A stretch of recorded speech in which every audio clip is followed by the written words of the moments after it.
Well, good morning and welcome to the 6th Annual Energy and Environment Symposium. Thanks so much for joining us. And I'm introducing Dr. Jeff Collett. He was the lead researcher on a $1.7 million study that Garfield County commissioned. Was completed back in, actually maybe it's a little short, back in July of 2016. And Dr. Collett and his team have conducted a number of other studies related to air emissions from oil and gas development around the country. There was one on the Front Range and several other studies in North Dakota. And the Colorado Department of Public Health and Environment is actually doing a health risk assessment on his data that should be done in June of this year, is what we've heard most recently. So Garfield County really was interested in better understanding specifically what air emissions were coming from our oil and gas activity, and contributed $1 million to this study. Industry partners also contributed $700,000, and we believe we really got a first-in-kind, unique, and very useful data set out of this study. So without further ado, Dr. Collett.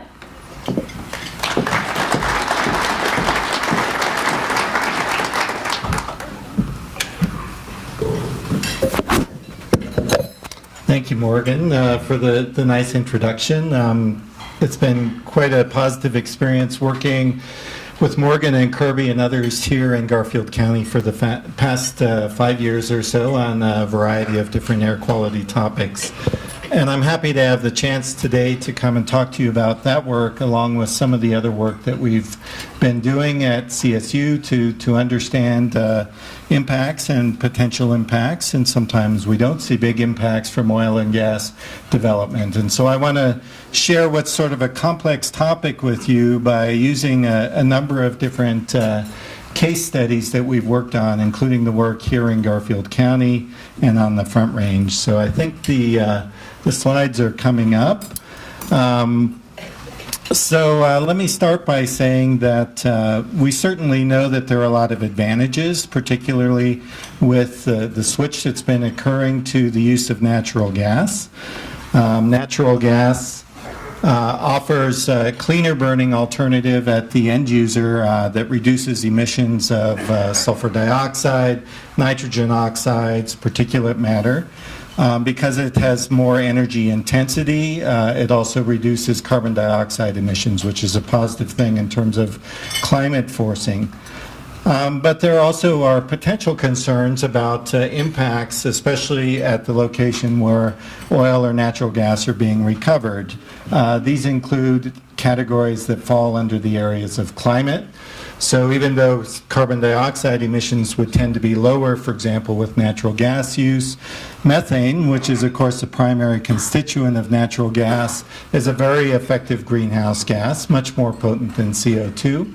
So it's been estimated that if along the life cycle from the point of production to the point of end use, we lose more than a few percent of that methane to the atmosphere, we've negated the positive effect of switching, say, from coal to natural gas in terms of CO2 emissions. There also are a variety of regulated criteria pollutants that can be of concern. Those include ozone. Ozone forms in the atmosphere by reactions between VOCs, volatile organic compounds, and nitrogen oxides, or NOx. Both of those are emitted from oil and gas development and production activities, along with a wide range of other sources, including the cars that most of us drove to arrive here this morning. Fine particles can also be a concern, and I'll talk to you about some work we've done in North Dakota looking at impacts on fine particle concentrations in the Bakken oil patch. And finally, what gets a lot of people concerned about, especially for those that live or work near oil and gas development, is the emission of air toxics. And these include, again, VOCs, such as what are referred to collectively as BTEX compounds that include benzene, toluene, ethylbenzene, and xylenes. There also are other VOCs that are active as air toxics. So let me start with fine particle formation. Any kind of combustion process produces nitrogen oxides that are released to the atmosphere. So in terms of oil and gas, the biggest NOx emissions would be associated with power generation on site, oil rigs. If you have electrified pads rather than generators, you can help to reduce these local NOx emissions. In the atmosphere, nitrogen oxides react over time to produce a variety of products, including nitric acid. Nitric acid is still a gas, but it can react with ammonia, which is also a gas, to convert into a particle. These particles are very small. They're less than a micron in diameter. They tend to form most effectively in the winter when temperatures are cold. Because they're small, they remain in the atmosphere for several days. They're an important cause of haze. So if you go to Denver and you see sort of the famous Denver brown cloud, that is comprised of these small particles, many of which are ammonium nitrate, combinations of oxidized NOx emissions with ammonia, which in that environment in particular mainly comes from agricultural activities. So these contribute to haze. You can see here this photograph in the Bakken of a fairly hazy scene near some oil wells. And at high enough concentrations, they're also a potential concern for human health in terms of respiratory effects and cardiac effects. So the reason we went to the Bakken is illustrated by this figure showing the map of the United States. This is showing the concentrations of fine particle nitrate in the atmosphere, the changes in those concentrations between 2000 and 2013. This is shown for the late winter in the month of March. The blue colors indicate significant reductions in fine particle nitrate. We've seen these reductions across most of the U.S., reflecting the large reductions we've had in NOx emissions from power plants, motor vehicles, and other sources. So this has been actually a big success story in terms of improving air quality, improving visibility in many parts of the country. But you notice one exception to that up in the western part of North Dakota and eastern part of Montana, you see these red colors, and that means that the nitrate concentrations were going the other way. They were increasing over this time period. The National Park Service, which operates Teddy Roosevelt National Park and a number of other units up in that area, was concerned because they were working to try and improve visibility and air quality. As tourists, if we go to the Grand Canyon or Rocky Mountain National Park, we want to see the beautiful scenery. And so the Park Service is interested and concerned about fine particle concentrations that cause haze that impact our ability to enjoy those environments. So the hypothesis was that the rapid increase that occurred in oil production in the Bakken oil patch might be responsible for this differing trend in terms of fine particle concentrations. So we spent a couple winters up in the Bakken looking at potential air quality impacts of that development. I show here first this is North Dakota. The yellow dots are the oil well locations in North Dakota. Sorry, this one doesn't show, but they also extend over into eastern Montana and up into Canada. We made measurements there, mobile measurements of methane concentrations. You can see by the size of the symbols here as you move into the oil patch, the methane concentrations not surprisingly increase. But you can also see some other regions where we saw elevated methane away from the oil patch. That is because methane has a variety of sources, not just oil and gas. Cattle, livestock production, wetlands are also sources. If we use other species in addition, and this is a map of ethane concentrations, you can see ethane is elevated in the oil patch, but not in these other biogenic methane regions. So this helps us to discriminate between different types of sources, in this case of methane. We can get a little bit more sophisticated in doing this by using other VOCs. This is an illustration of the ratio of two particular a branched and a linear version of pentane, which is a 5-carbon analog to ethane or methane. And you can see in the Bakken oil patch, we get this very consistent ratio wherever we measure across that region that is consistent with those VOCs coming primarily from oil and gas production. When you go and you look at emissions from vehicles or evaporated gasoline, you tend to see much higher ratios up in this area. So this has been used as a tool in a variety of basins to try and understand the relative contributions of oil and gas activities to VOCs versus other important VOC sources like motor vehicles.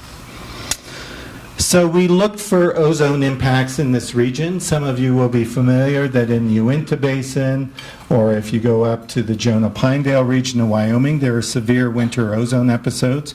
We did not see that situation in the Bakken.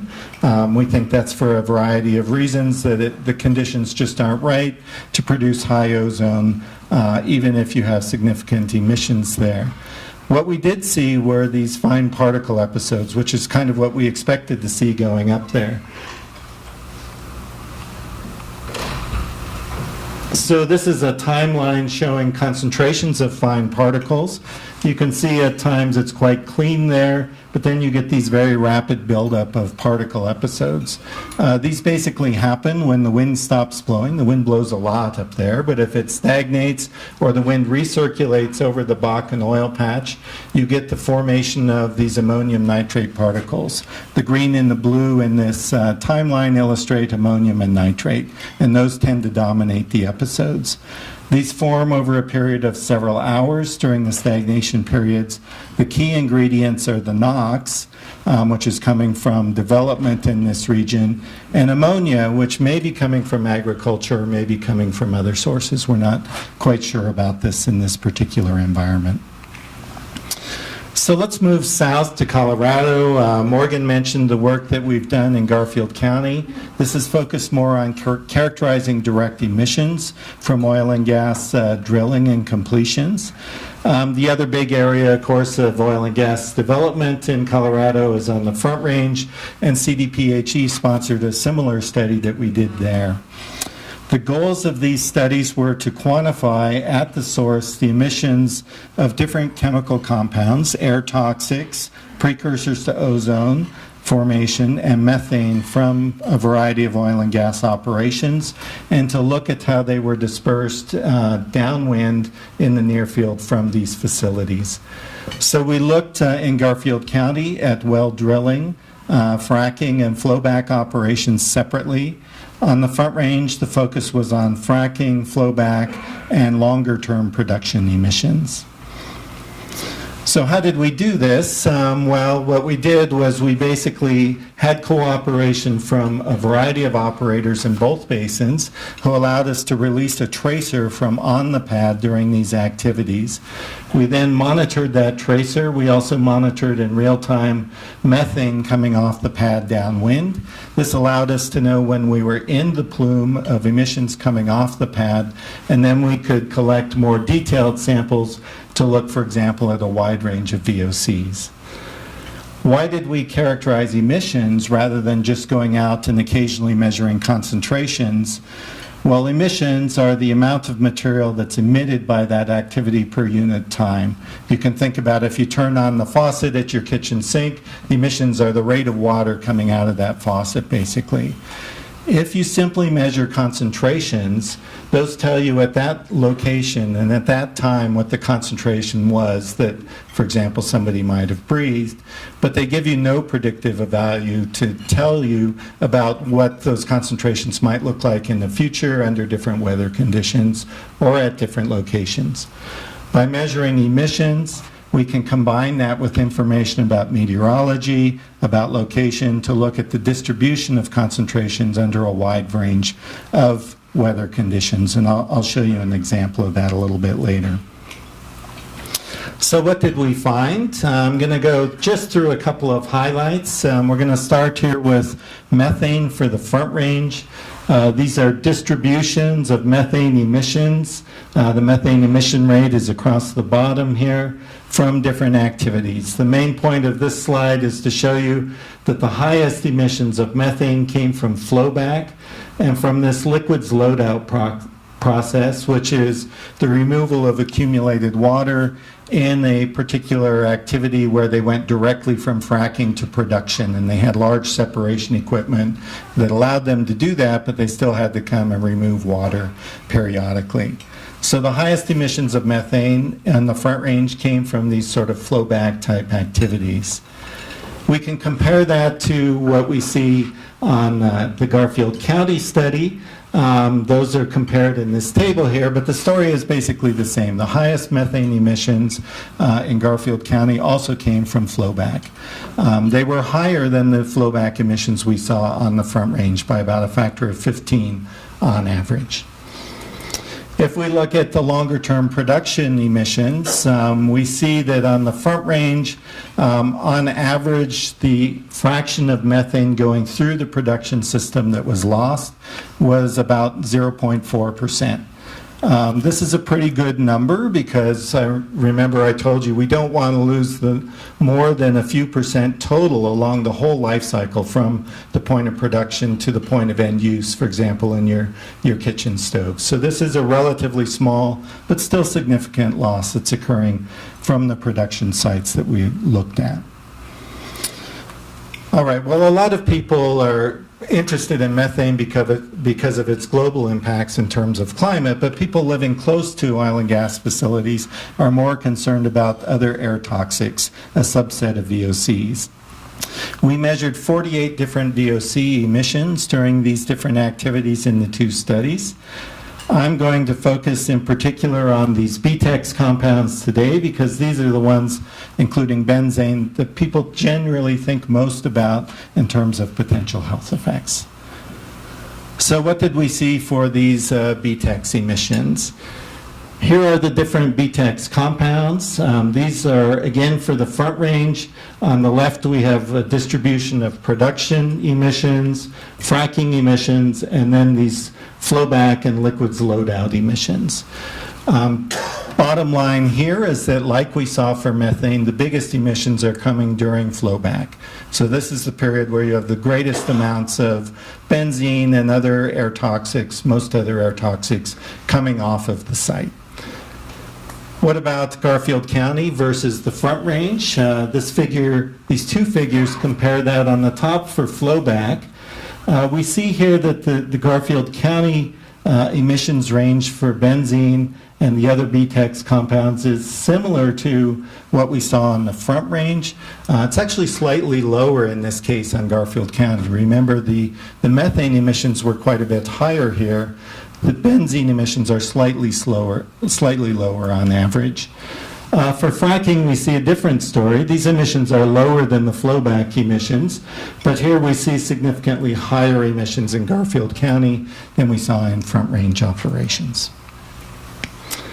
All right, well, I tried to convince you why it's important to measure emissions, but it's hard to get a good feel for what does this really mean, right? It's some number that's coming out of this facility, but what does this mean in terms of exposure that somebody might have living near these facilities? So the key next step then is to take these emissions and to look at variability in meteorology over the course of, for example, a year, or you could do this over several years, and look at how those emissions would be translated into concentration fields downwind of the site. So to do this, we use a model, a simulation, a dispersion model. We simulate every hour for a year for a given emissions rate what the concentration field would look like. So here's an example for 1 hour. This happens to be at night for a site on the Front Range, and what you see is the emissions here in the center of this figure and the plume that's moving off pretty much due north at this time. And you can see the concentrations falling off as you move away from the source pretty quickly. If we take every hour of the year and put those together, we can look at sort of the average concentration fields around the facility. So this is that same site, the same emissions simulated for a year on the Front Range, and it's broken down here by season, but it turns out for this site, the average concentration fields look very similar across the 4 seasons. But the main thing that you see, again, is concentrations tend to be highest as you get very close to the facility and drop off fairly quickly on average as you move away. This red color corresponds to about 1/10 of a part per billion of benzene. Once you get to 500 feet or beyond, you see that you're on average seeing generally concentration increases from this activity that are less than 1/10 of a part per billion. To give you a frame of reference, when we measure in different areas of Fort Collins, the average benzene concentrations sort of in the background are between about 0.1 and 0.4 parts per billion. So this would represent, this simulation, an average increase of 25 to 100% in the benzene concentration. Morgan mentioned that there is a much more sophisticated simulation currently going on as part of a CDPHE-sponsored health risk assessment. We're involved because they're using our emissions data to drive those simulations. We're involved in advising them about those data, but they will be coming out later this year, and they will give a full assessment through a variety of activities, through a variety of locations and activities of people being inside and outside structures in a much more sophisticated way, the sorts of potential risks that might be associated with exposures to these kinds of concentration fields. I wanted, though, to illustrate again the importance of thinking not just about long-term concentrations, but thinking about potential short-term exposures. What we see when we do these kind of simulations is that the increase in long-term average concentrations tends to drop off very quickly, especially as you get beyond, say, 500 feet or so away from the facility. If, though, you have the most unfortunate meteorological conditions happening, you can, at particular points, for short periods, get much higher concentrations. And that's illustrated here in this example. This is a simulation, again, for a Front Range location where we're looking at every hour throughout the year. And we plot on here basically the concentration of benzene in every hour. And most of the time, the plume is not going across this site where we're looking at the modeling. So most of the time, the concentration increase is zero. But you'll see there are a few hours during the year where we get appreciable concentrations of benzene up in the tens of a part per billion range for single hours. So in thinking about potential exposure concerns, my suggestion, based on what we've learned so far, is that we think not just about long-term exposures, but we also think about these shorter-term sort of possible acute effects. Let me close by just mentioning a study that we've just started working on with Morgan here in Garfield County. This is making use of their long-term VOC concentration measurements. So they measure a wide range of VOCs regularly here in Garfield County. We've now learned a lot about what we call the source profiles of VOCs coming off of different source types, and we'll do some more measurements in this study. But the goal ultimately is to be able to take that information and do a source apportionment of the ambient concentrations. The idea is, if you think about, for example, maybe you'd never heard a piece of music before, never heard music at all, and you went and you sat in the symphony and you listened to this music. You've got all this different stuff going on, but you have no idea what are making all these different sounds. But if then you go and you listen to the horns, you listen to the percussion and the strings, you start to be able to identify the influence of these different types of sources. So this is what we're trying to do, to be able to recognize the influence of different patterns of VOCs in the ambient data that are coming from, say, oil and gas operations versus motor vehicles, paint shops, vegetation also emits VOCs, and so forth. So we're hoping this will help the county to better understand the relative influence over the long term of different source types on their air quality. So let me wrap up by just saying that it's been a privilege for us to have the opportunity to work on a variety of studies looking at potential impacts of oil and gas and air quality from very local to regional scales.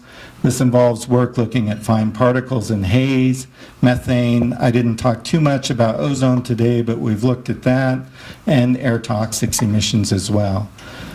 For people that are concerned, that are living near facilities, what they really should be thinking about primarily are potential exposures to air toxics. As I showed you, the average concentration increase over long terms is generally small, but under bad meteorological conditions, you can sometimes get higher concentration exposures for short terms. And this is one of the things that's being looked at in this health risk assessment. It's also important to keep in mind that the largest emissions tend to come from activities that are relatively short in duration. You know, it's a good thing that the emissions from production are much less than the emissions from flowback, because production goes on for decades and flowback might last, you know, days to weeks at a particular facility. If you're thinking about ozone or fine particles, this is much more a regional scale problem. A person living right next to a facility, except for dust, is not going to be greatly affected by these kinds of issues. They're of greater potential concern over scales of tens to hundreds of miles, where we have a lot of emissions going on. And climate forcing from methane, of course, is really a more global issue. So thank you for your attention, and if we have time, I'd be happy to answer a few questions.